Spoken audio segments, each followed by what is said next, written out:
గృహస్థులు విధి విధానాలండి. ముందుగా ఓం శ్రీ మాత్రే నమః అని కామెంట్ పెట్టి లైక్ చేసి మా ఛానల్ని సపోర్ట్ చేయండి ఫ్రెండ్స్. పూజ గది విడిగా లేనివారు పంచముఖి హనుమంతుడిని పెట్టుకోకూడదు. హనుమంతుడి ఫోటో కానీ విగ్రహం కానీ ఏది పూజ గది విడిగా లేనివారు ఉంచకూడదు. సూర్యుడి విగ్రహం ఇంట్లో పెట్టకూడదు. ఆయన ప్రత్యక్షంగా కనిపిస్తారు కాబట్టి నేరుగా నమస్కరించుకోవాలి. ఉగ్రహ రూపంలో ఉన్న నరసింహస్వామి ఫోటో కానీ విగ్రహం కానీ ఉంచకూడదు. లక్ష్మీ నరసింహ, యోగ నరసింహ లేదా ప్రహ్లాద అనుగ్రహ నరసింహస్వామి ఫోటో పెట్టుకొని పూజ చేయవచ్చు. చేతిలో ఫ్లూట్ ఉన్న కృష్ణుడి విగ్రహం ఇంట్లో ఉండకూడదు.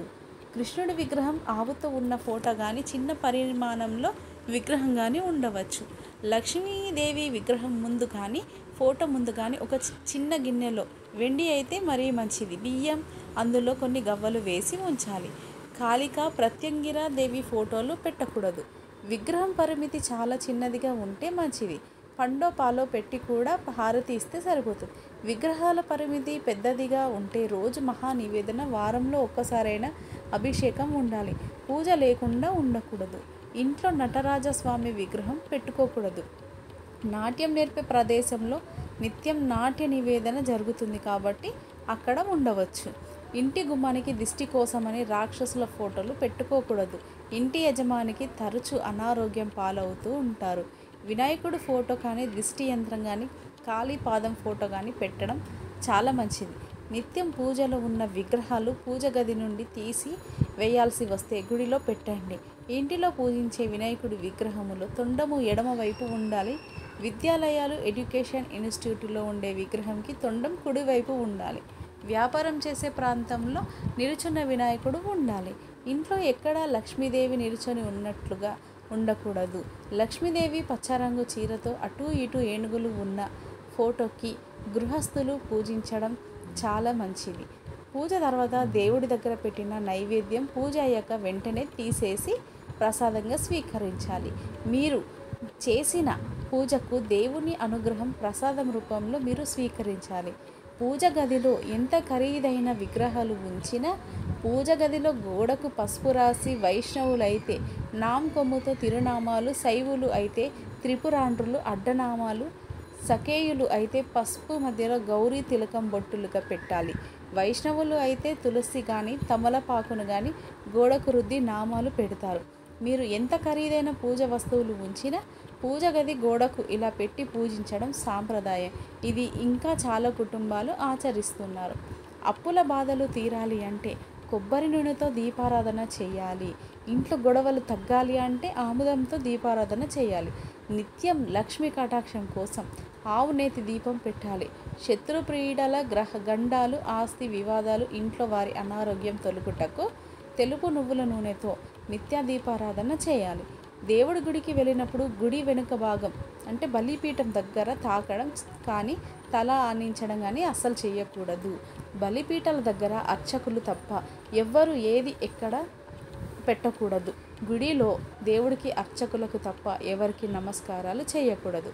నవగ్రహాలు తాకి మొక్కకూడదు. షష్ఠి, అష్టమి, త్రయోదశి నాడు తలకు నూనె అంటుకోకూడదు. రాత్రిపూట తల చిక్కులు తీయకూడదు. పెరుగు చేతితో చిలకకూడదు. నీరు, పాలు, పెరుగు, నెయ్యికి అంటూ ఉండదు. అవి ఎక్కడ నుండి అయినా ఎవరి నుండి అయినా తీసుకోవచ్చు. లక్ష్మీదేవి అనుగ్రహానికి పూజలు ఉన్నాయి. లక్ష్మీదేవి నివాసం పాలు, లక్ష్మీ స్థానాలు అనేక ఉన్నాయి. అలాగే జ్యేష్ఠాదేవి అనుగ్రహం ఎలా పొందాలి? జ్యేష్ఠాదేవి నివాసం పులిహోర, జ్యేష్ఠాదేవి స్థానాలు కూడా అనేకం ఉంటాయి. పులిహోర చేసి దేవుడికి నివేదన చేస్తే జ్యేష్ఠాదేవి పెట్టే కష్టాల నుండి ఉపశమనం లభిస్తుంది. పులిహోర చేసి పంచి పెడితే జ్యేష్ఠాదేవి శాంతిస్తుంది. పెడితే అందుకే పెద్దవాళ్ళు వారానికి ఒక్కసారి అయినా ఇంట్లో పులిహోర వండుకునేవాళ్ళు. పంచి పెడితే ఇంకా మంచిది. రాత్రిపూట ఆహారం తీసుకోకుండా నిద్రపోకూడదు. ఆహారం రుచిగా లేకపోయినా బాగా లేదు అంటూ తినకూడదు. తిట్టుకుంటా వంట చేయకూడదు. సంతోషంగా వంట చేస్తే సంతోషంగా తింటారు. ఎప్పుడు నిద్రపోతూ ఉండేవాడు అసలు నిద్రపోకుండా ఉండేవాళ్ళు ఎప్పుడు తింటూనే ఉండేవారు. అసలు ఆహారం పైన శ్రద్ధ లేకుండా పస్తులు, ఉపవాసాలు ఉండేవారు. ఏ కష్టం చేయకుండా ఇతరులపై ఆధారపడి బ్రతికే వాళ్ళు పంచమహాపాతకం చేసిన వారికన్నా పెద్ద పాపాత్ములు. పచ్చి పాలు నైవేద్యం పెట్టకూడదు. కాచి చల్లార్చిన పాలు అభిషేకంకి వాడకూడదు. ధ్యానం చేసుకునే ఆసనం అడ్డంగా వేసుకొని కూర్చోకూడదు. నిలువుగా ఉండాలి. జపమాల చూపుడు వేలు పైన తిప్పకూడదు. మధ్య వేలుతోనే చేయాలి. జపానికి వాడే జపమాల మెడలో వేసుకోకూడదు. మెడలో వేసుకున్న మాల జపానికి వాడకూడదు. ఒకరు మెడలో వేసుకున్న రుద్రాక్షలు ఇంకొకరు ధరించకూడదు. దేవుడు దగ్గరకు, పెద్దవాళ్ళు దగ్గరకు పిల్లలు ఉన్న ఇంటికి ఒట్టి చేతితో వెళ్ళకూడదు. ఇంట్లో అతిథి ఉన్నప్పుడు వారానికి పెట్టకుండా ముందు మీరు తినకూడదు. మొదటిసారి ఎవరైనా ఇంటికి భోజనంకి వచ్చినప్పుడు ఒక్కసారి వడ్డించిన ఆహారంతో లేవకూడదు. రెండవసారి కాస్తైనా పెట్టుకోవాలి. అలా ఒక్కసారి చేస్తే ఆతిథ్యం ఇచ్చిన ఫలితం దక్కదు. ఇంట్లో పిల్లలు, ఇంట్లో వారు తరచు తిరిగే చోట ఇంటి దైవాన్ని ఫోటో పెట్టాలి. అప్పుడు వస్తూ పోతూ చూసినప్పుడు ఒకేసారి ఆ నామం మనసులో తలుచుకోవడం అలవాటు అయిపోతుంది. అద్దె ఇల్లు వాస్తు మీ జాతకానికి సరిపడకపోవచ్చు. అలాంటి వాస్తు దోషాలు పరిహారంగా 7 రంగులు కలిసిన వాల్మార్ట్ గోడకు డెకరేషన్గా పెట్టాలి. ఇంట్లో తరచుగా సాంబ్రాణి వేస్తూ ఉండాలి. నెగటివ్ ఎనర్జీ దూరంగా ఉంటుంది. ఇంట్లో గాలి శుభ్రం అవుతుంది. మీకు ఈ వీడియో నచ్చితే తప్పకుండా లైక్ చేసి షేర్ చేయండి. మరిన్ని మంచి వీడియోస్ కోసం మా ఛానల్ని సబ్స్క్రైబ్ చేయండి. ధన్యవాదాలు.